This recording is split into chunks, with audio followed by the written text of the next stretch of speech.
Bonjour, chers auditeurs de Dice Click. Bienvenue dans Blind Test, une rubrique qui consiste à faire participer nos joueurs à une aventure dont l'univers ne leur a pas été présenté. Celui-ci pourrait être tiré d'un jeu de rôle, mais aussi d'une série télé, d'un roman ou de tout autre média porteur d'histoire ou d'aventure. Pour brouiller les pistes, le système de jeu sera éventuellement modifié. Bonne écoute!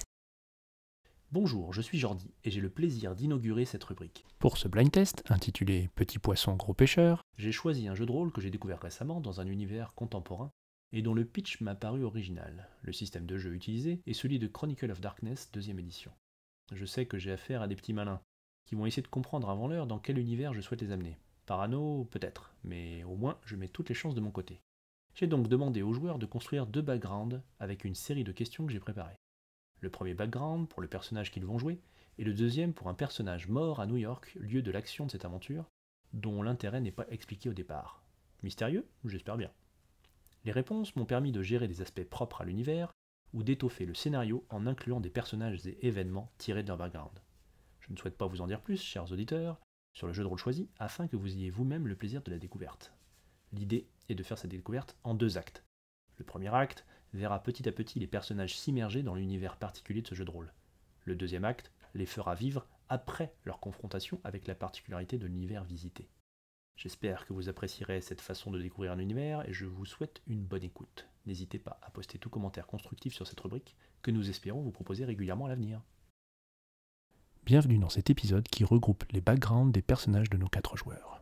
Alistair de Montpennac est né le 12 décembre 1987 à Winnipeg, au Canada, de Charles et Claire de Montpennac. De taille moyenne, il est physiquement assez peu remarquable, il a les yeux et les cheveux marrons, mi-longs, et il est de constitution moyenne. Alistair porte le plus souvent des chemises, en jean, un jean aussi parfois, et une veste, le plus souvent au travail. Il complète sa panoplie parfois par un imperméable assez long et sombre, et surtout de bonnes chaussures de marche. Alistair fait partie de l'équipe scientifique des pompiers de New York, où il vit depuis longtemps maintenant, et il travaille en général sur 3 ou 4 affaires en simultané. Il est célibataire, sans enfant, car il est assez peu sociable et peu d'amis le côtoient. Les plus proches de ses amis l'appellent parfois Spock, mais par amitié, pour son côté émotionnellement fermé, plus que par moquerie ou dédain. Les autres qui ne le comprennent pas ont tous filé. Il passe son temps entre son club d'épée, son club de jeux de rôle et quelques sorties ciné ou autres soirées spectacles. Un soir, il y a presque 2 ans, alors qu'il sortait de son entraînement d'escrime, un homme l'a agressé et Alistair lui trancha le bras d'un coup de sabre. Regrettant ce geste violent, il fit immédiatement un garrot en appelant les secours. Ayant lui-même pris quelques coups de couteau et grâce à l'aide d'un collègue de la police croisé sur des affaires d'incendie criminel, Harvey Phelps, il put obtenir la légitime défense et s'en sortir sans condamnation. Il croise très souvent, et toujours par hasard, sa plus vieille connaissance, Lucy Towney, dite Looney. Celle-ci est son amie d'enfance, et il lui arrive régulièrement de l'aider à se protéger contre certains de ses clients. Lucy est une dominatrice, et fréquente parfois des gens douteux. Face à Alistair, elle a toujours un air prude et réservé, et Alistair a parfois du mal à l'imaginer faire ce travail. Lors de ses vacances, Alistair aime pratiquer la randonnée. Il explore ainsi toutes les régions proches. Les parcours n'étant finalement pas si nombreux, il y croise régulièrement des adeptes acharnés de ce sport. Il voyait souvent Ellis Hill et Timon Howells, et partagea même un sandwich et quelques chips, une fois ou deux, avant de brusquement ne plus jamais les revoir ni l'un ni l'autre il y a de cela 1 an environ. Récemment, Alistair a commencé à se souvenir de vieux événements. Lors de ses 12 ans, Alistair a attrapé un étrange mal. Son état empirant, il fut hospitalisé et tomba bientôt dans le coma. Les médecins restaient soucieux et sceptiques quant à son état. Sa mère fut même soupçonnée d'avoir développé le syndrome de Munchausen, mais il n'en était rien. Il sortit enfin de son coma, sans que les médecins puissent affirmer qu'il y était pour quelque chose. Après de nombreux examens et au vu de sa récupération totale, l'enfant reprit bien vite une vie normale. Alistair en sortit juste avec des impressions étranges et des souvenirs de rêves brumeux. Il y a 3 mois, lors d'une randonnée, Alistair se souvint précisément d'un de ses rêves. Il se voyait sous ce même soleil, habillé à l'identique. Marchant tranquillement, il arrivait 100 mètres plus loin pour voir un homme d'âge mûr chuter du précipice. Pris d'une certitude étouffante, il s'élança et parcourut les 100 mètres aussi rapidement que possible. Il arriva à temps pour voir le même homme s'engager sur le passage. D'un bond, il lui saisit le bras alors que l'homme entamait sa glissade. Depuis, certains de ses rêves lui reviennent parfois dans des situations plus quotidiennes et moins dramatiques. En ce vendredi 22 février 2019, Alistair se réveille sur son canapé. Un peu en retard, un rêve brumeux s'évaporant avant qu'il ait pu le saisir. Le film Destination Finale commence sur son téléviseur avant qu'il ne l'éteigne et se précipite dehors avec ses affaires. Alistair se dirige vers l'aéroport Fitzgerald Kennedy de New York afin de prendre le vol de 15h38 vers Jacksonville, Floride. Il espère y trouver et interroger Jason Snipes, témoin clé d'une ancienne affaire d'incendie criminel, car un nouvel incendie s'est déclaré 3 jours auparavant avec le même modus operandi. Ellis Hill est né le 21 mai 1986 à Newark dans le New Jersey, de Sarah et George Hill. Il a une sœur, Johanna, actuellement vivant à Sacramento, Californie. Grand et de silhouette fine, Ellis a un physique avenant, des cheveux bruns auxquels s'ajoute une touche d'exotisme à cause d'une légère cicatrice sur la lèvre inférieure. Il n'a d'ailleurs aucun souvenir de la provenance de cette cicatrice et pense l'avoir depuis tout petit. Ellis porte en général une chemise blanche avec un jean noir et des lunettes de vue soulignent son regard. Suite à une soirée arrosée, Ellis joua son futur à pile ou face entre game designer et photographe. Le destin le fit devenir photographe, et Ellis cherche à percer dans ce domaine depuis plusieurs années. Quand il ne travaille pas, Ellis joue à des jeux d'aventure sur son ordinateur ou rejoint le groupe d'amis qu'il s'est constitué pour faire des jeux de société dans un bar spécialisé de New York, le All Against Leader. Pendant longtemps, il pratiquait beaucoup la randonnée avec son ami Tymon Owells. Tous deux très proches, ils se défiaient l'un l'autre et croisaient d'autres forcenés de l'activité comme Alistair de Montpenac, autre sportif adepte des randonnées avec qui ils partagèrent quelques tronçons compliqués et un pique-nique ou deux. Tymon finit à confier à Ellis qu'il voyait quelqu'un régulièrement, une certaine Lucy, mais il mourut peu après, il y a 1 an environ lors d'une chute dans les Rocheuses. Depuis, Ellis a complètement stoppé cette activité et parvient juste à faire régulièrement des footings dans Central Park pour s'entretenir. La sœur d'Ellis, Johanna, 27 ans, vivait à New York, mais il y a environ 3 ans, elle fut la cible d'un tueur en série, Joe Tinsen. Et alors qu'elle allait être enlevée, elle fut sauvée par un policier, Harvey Phelps.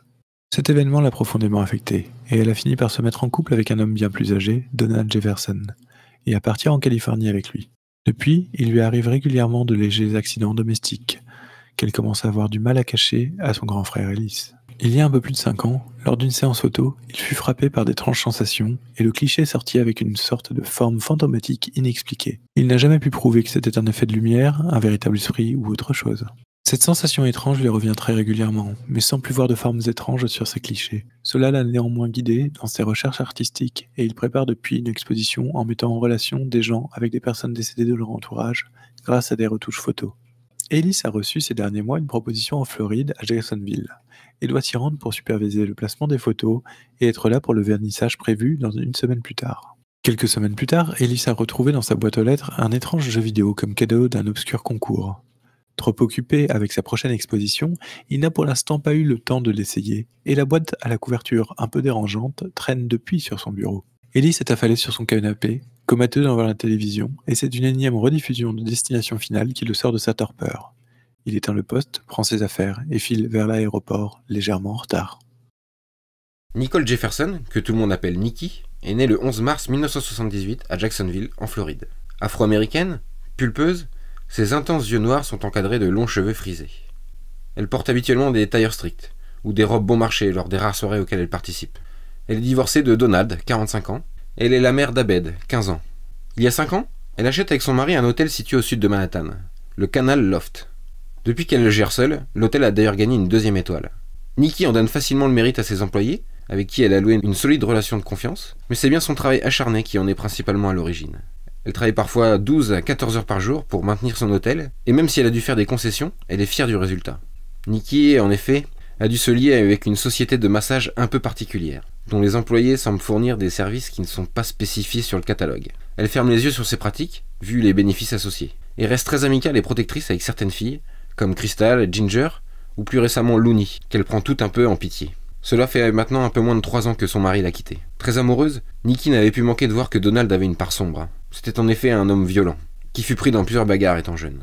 Se sentant protégée, elle trouvait cela assez charmant au début. Mais s'il n'a jamais frappé, ni sur elle, ni sur Abed, elle ne l'aurait pas supporté. Elle finit par s'inquiéter de ce comportement. Néanmoins, peu de temps après, il a avoué être tombé amoureux d'une trop jeune fille, une certaine Johanna Hill, 25 ans à l'époque, et il est parti vivre avec elle à Sacramento, en Californie. Lors de cette épreuve difficile, Nikki fut aidée par sa meilleure amie, Amanda Lemayer, qu'elle connaît depuis l'enfance. Cette avocate talentueuse et renommée lui parle de ses affaires criminelles, ce qui a développé chez Nikki une envie de suivre des émissions de télé dans ce style.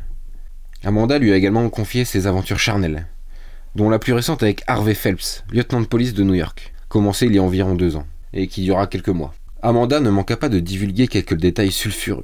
Elle ne s'en vante pas, mais Nikki l'a bien compris. Amanda a encore beaucoup d'affection pour le lieutenant, Mais c'est surtout leur travail respectif qui s'est mis entre eux.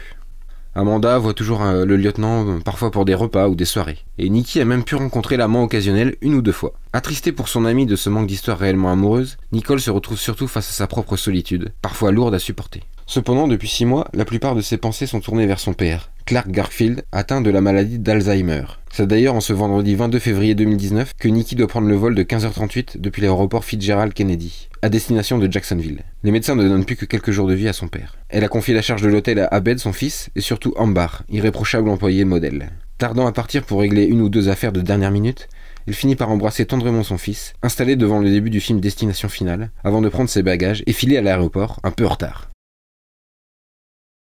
Harvey Phelps est né le 23 septembre 1982 à Jacksonville, en Floride, de David et Helen Phelps. De taille légèrement sous la moyenne, Harvey est métisse par son père et porte fièrement des tatouages tribaux sur le biceps gauche, le mollet droit et la moitié du dos. D'allure sèche, son visage osseux dénote avec son allure sportive. Il porte un costume cravate à son travail, mais fait de matière souple facilitant les mouvements.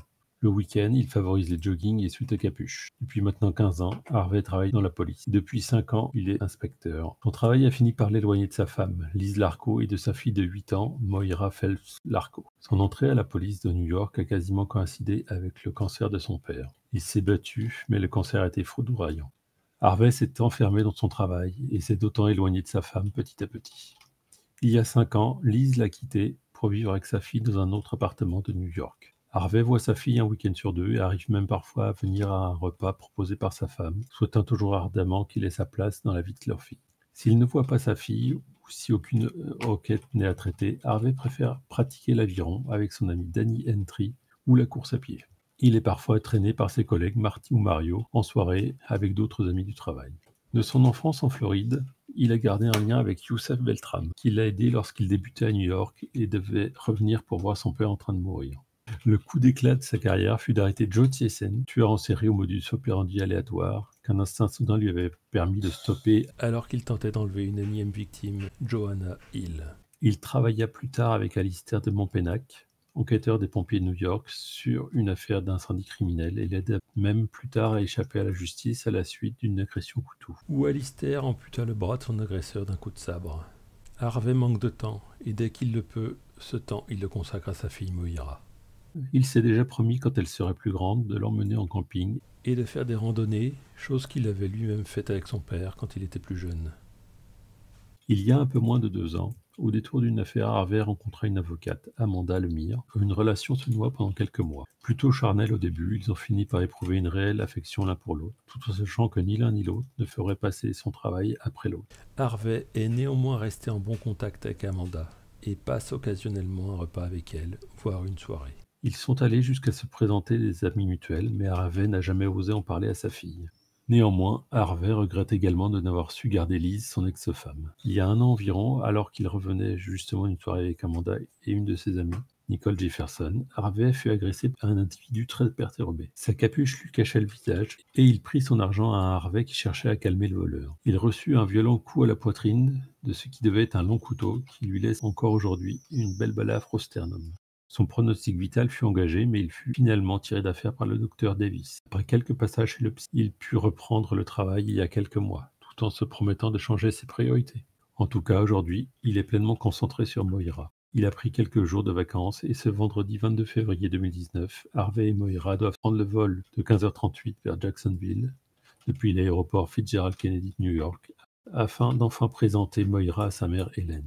Il est passé prendre sa fille hier soir et en ce début d'après-midi, il se réveille d'une courte sieste pour voir sa fille devant la télé, à regarder Destination Finale qui commence juste. Vu leur programme et la proximité du départ, il éteint bien vite la télé, embrasse sa fille et l'emmène vers l'aéroport.